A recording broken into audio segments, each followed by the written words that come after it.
Sveiki! Apie tai, kas yra svarbu, įdomu ir naudinga žinoti. Kągi, šią savaitę atnaujinkime Europą nariai, buvo išvykę į Austriją. Tai yra toksai mūsų darbo metodas, kada nuvykstama kažkur kitur, kur galima ilgiau būti kartu, diskutuoti ir panašiai. Politinėse šeimose tas yra būtina, kad suprasti geriau, kartais išgirsti tikrus argumentus, kad turėti pakankamai laiko pakalbėti ir panašiai. Buvo labai naudinga. Galų gale mes priėmėme savo ir deklaraciją, kuri yra, aš sakyčiau, įvadas į artėjantį politinį sezoną, kuris žada rinkimus, visi žinom, 24 metais. O savo deklaracijoje mes keletą dalykų rimtų paminėjome, kad iš tiesų Europoje yra auganti politinė polarizacija, matome, ką išdarinėja radikalūs dešinieji, ką kalba kairieji populistai, ar ne? Laikytis reikia labai aiškiai, kartu tie, kurie nori iš tikrųjų įgyvendinti pažadus europiečiams apie ekonomikos atsigavimą, apie žalinimo politiką ir apskritai apie saugumą.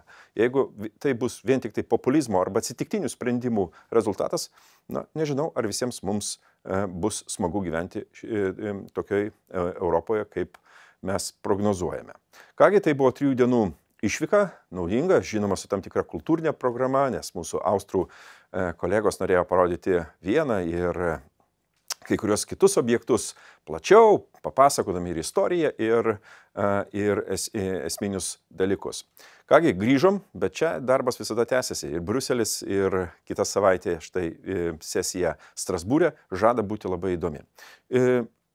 Užsienio reikalų komitete turėjome aukštą svečią, generalinį sekretorių Janą Stoltenbergą, NATO generalinį sekretorių, kuris, sakyčiau taip, tai buvo pokalbis po NATO viršūnių susitikimo Vilniuje ir apie tai, kas yra svarbu dabar.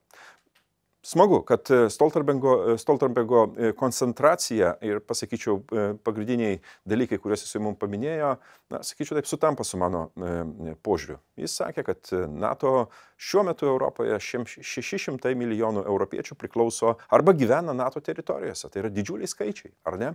Ir NATO supratimas, kas kelia didžiausią grėsmę, rizikas, kaip ir visiems aišku, rusiškasis agresorius su savo reikalavimais, kad NATO trauktis, jis labai gerai papasakojo ir 21 metų pabaigos įvykius, kada staiga Rusijos diplomatai pradėjo reikalauti peržiūrėti sutartis, kad čia NATO traukiasi, kad viskas grįžta kaip yra buvę. Labai svarbu, kad tada niekas nesusviravo. Žinoma, po to sekė atvira karinė agresija prieš Ukrainą, bet šiuo metu mes esame visi kartu ir aš tikiuosi, kad mes padarysime viską, kad ukrainiečiai ne tik tai laimėtų, bet ir agresorius būtų nubaustas. Jis paminėjo labai įdomią frazę. Sako, Rusija buvo antroji kariuomenė pasaulyje, dabar Rusijos kariuomenė yra antra Ukrainoje. Žinoma, su duotybė, kad mes padėsime Ukrainai tiek, kiek reikės. Kitą savaitę mūsų pirmoji rudens sesija Strasbūre, turėsime metinį ponios von der Leyen pranešimą, kur bus labai įdomus dalykai. Tarp kitko, pasiruošimas vyksta labai sparčiai, visų politinių grupių nuomonės yra išklausomos, valstybių narių nuomonės yra išklausomos. Taip vyksta pasiruošimas. Kitą savaitę išgirsime įdomių galbūt pareiškimų. Nemanau, kad bus kažkas tai kitko, galbūt kai kurie reikalai pagilinti, daugiau konkrečių pastabų ir įsipareigojimų. To reikia, nes baigėsi kadencija.